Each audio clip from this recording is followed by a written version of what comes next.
Bonjour. La Ford Mondeo MK5, parfois également appelée Mondeo 4, MK1 et MK2, sont parfois comptées comme une seule génération d'où l'écart, est une voiture convenablement protégée contre la corrosion aux endroits visibles.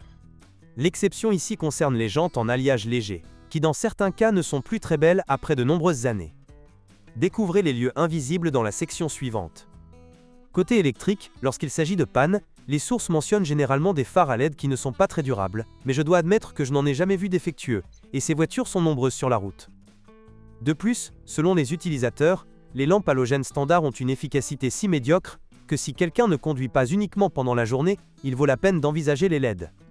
Remarque, les premières unités avaient des problèmes avec les lumières qui s'éteignaient soudainement, il y a eu une campagne de service. De plus, des problèmes peuvent survenir, entre autres, climatisation automatique. Une révision a été effectuée. Il est nécessaire de vérifier si la voiture est soumise à une révision liée aux airbags Takata défectueux. Ils peuvent être dangereux pour la santé et la vie en cas d'accident.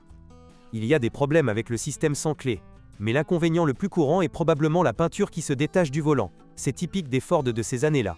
Vous pouvez essayer de le repeindre ou simplement de le recoudre, ce qui peut être intéressant à considérer, car le volant d'origine est relativement fin, ce qui n'est pas du goût de tout le monde. De plus, les plastiques de l'intérieur se rayent assez facilement.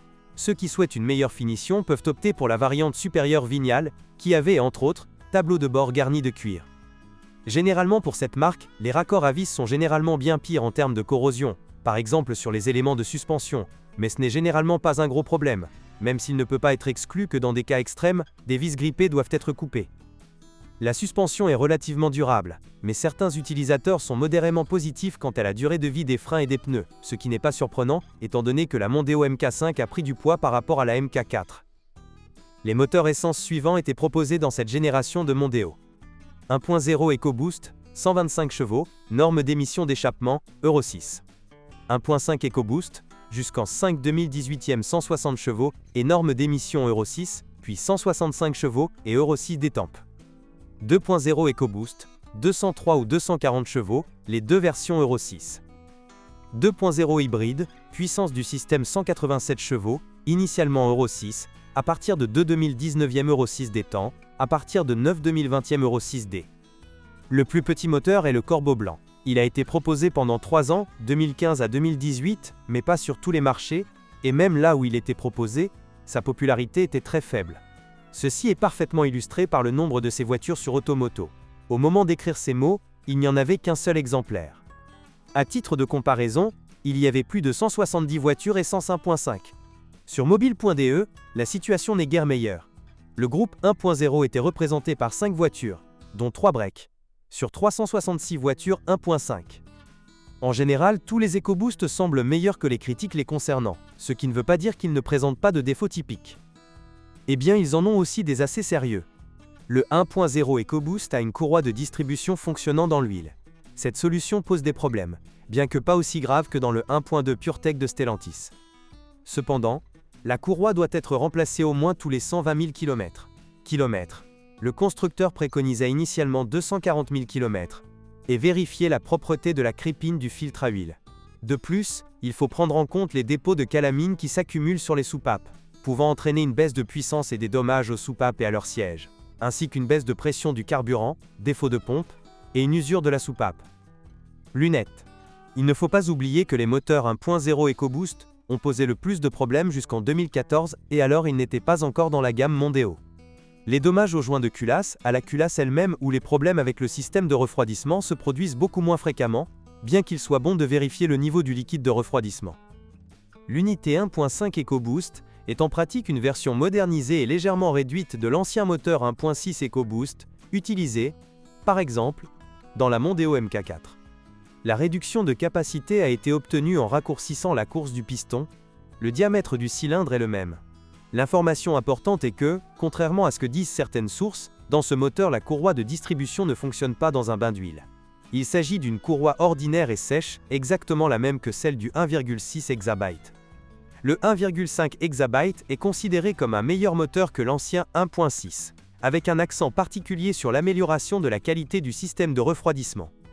Du côté des défauts potentiels, cela inclut généralement la sensibilité du système d'injection à la qualité du carburant et à ses défauts en général, système d'injection, pas de carburant, et aussi, comme dans le 1.6, la sensibilité du moteur aux apparitions du phénomène LSPI, entraînant ce que l'on appelle combustion supernoc qui peut détruire le moteur. Le risque peut être réduit, entre autres, en utilisant une huile moteur appropriée, par exemple classe de qualité APISN+, ou supérieure, ceci est nettement plus important pour ces moteurs que de respecter la norme Ford. Cependant, si quelqu'un se soucie vraiment de cette norme Ford, il existe sur le marché des huiles uniques qui répondent à la fois à la norme Ford et aux normes API, ACEA ou ILSAC appropriées. Néanmoins, je recommanderais également de prêter attention à l'état du système de refroidissement. Ford a des problèmes avec cela depuis des années, et, avec un moteur exactement comme celui-ci, j'ai récemment dû faire face à une panne de pompe à eau, après avoir parcouru environ 60 000 miles. Kilomètres depuis le 9, il s'agit bien sûr d'une preuve anecdotique, bien que troublante. Un autre problème concerne les dépôts de carbone. Après le lifting, les moteurs 1.5 ont gagné un filtre à particules. On n'entend pas beaucoup parler de problèmes qui y sont liés, mais si quelqu'un circule principalement en ville, cette information peut l'intéresser. Il faut également être prudent avec LSPI en 2 exabytes. Les pistons peuvent se fissurer, mais apparemment cela peut être lié à une combustion super détonnante. Bien entendu, des dépôts de carbone se déposent ici également, ce qui est le résultat de l'utilisation uniquement de l'injection directe de carburant. De plus, nous avons des problèmes potentiels avec le système de carburant ou des dommages au collecteur d'échappement et au turbocompresseur, mais peu importe lequel de ces éléments tombe en panne, car dans ce cas, le collecteur est intégré au turbocompresseur. La dernière proposition dans la catégorie des moteurs sans plomb est le bloc 2.0 atmosphérique installé dans la Ford Mondeo hybride. Cette unité est intéressante car elle dispose d'une injection indirecte de carburant, c'est pourquoi certaines personnes aiment installer ici des installations à gaz. Cependant, ce moteur est basé sur des Duratec plus anciens, qui sont à leur tour des moteurs Mazda de la série L légèrement modifiés, qui n'aiment pas particulièrement le GPL. Vous devez prendre en compte la durabilité potentiellement limitée. Les moteurs diesel suivants ont été utilisés dans la Ford Mondeo de cette génération. 1.6 Duratorque TDCi, 115 chevaux norme Euro 6. 1.5 Duratorque TDCi, 120 chevaux Euro 6. Remplacé le 1.6 TDCi en 2015. 2.0 Duratorque TDCi, 150, 180 ou 209 chevaux. La dernière de ces versions dispose de 2 turbocompresseurs, Euro 6.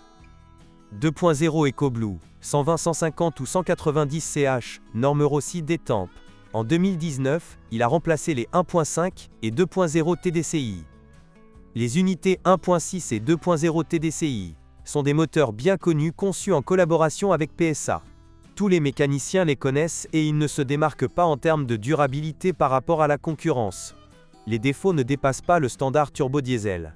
Bimasse, usure du système d'injection ou du turbocompresseur.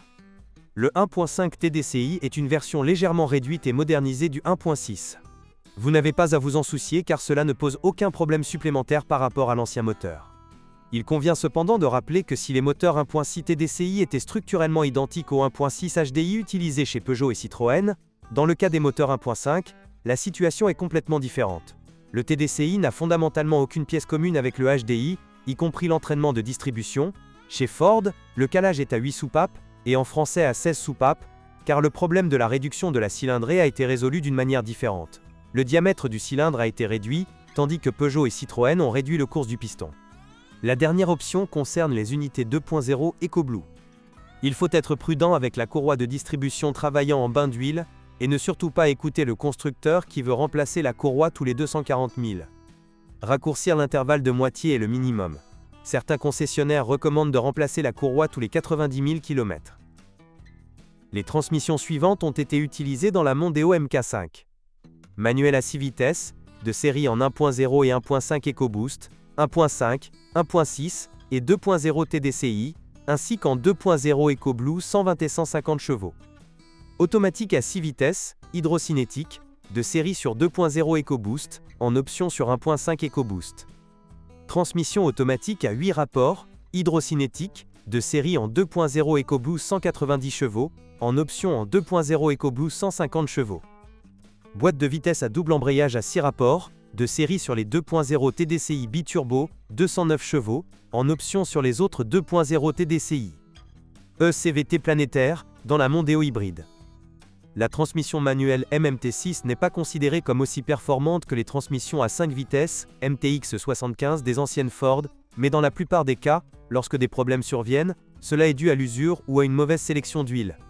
À l'époque de la Mondeo MK4 et d'autres modèles similaires utilisant le MMT6, Ford a eu du mal à développer la bonne huile pendant plusieurs années, ce qui a entraîné et peut encore entraîner, si vous achetez la mauvaise, des problèmes de sélection des rapports de transmission, ou simplement une détérioration du fonctionnement de la boîte de vitesse. Même si cela ne se produit pas immédiatement après la vidange, il existe un risque que cela se produise au bout de quelques semaines. Habituellement, je ne recommande pas de produits spécifiques dans des textes comme celui-ci, mais compte tenu de mon expérience sur ce sujet, je pense que personne ne m'en voudra si je précise que je parle des huiles Ford 75WFE, et non 75W90 et Castrol Transmax Manual FE75W.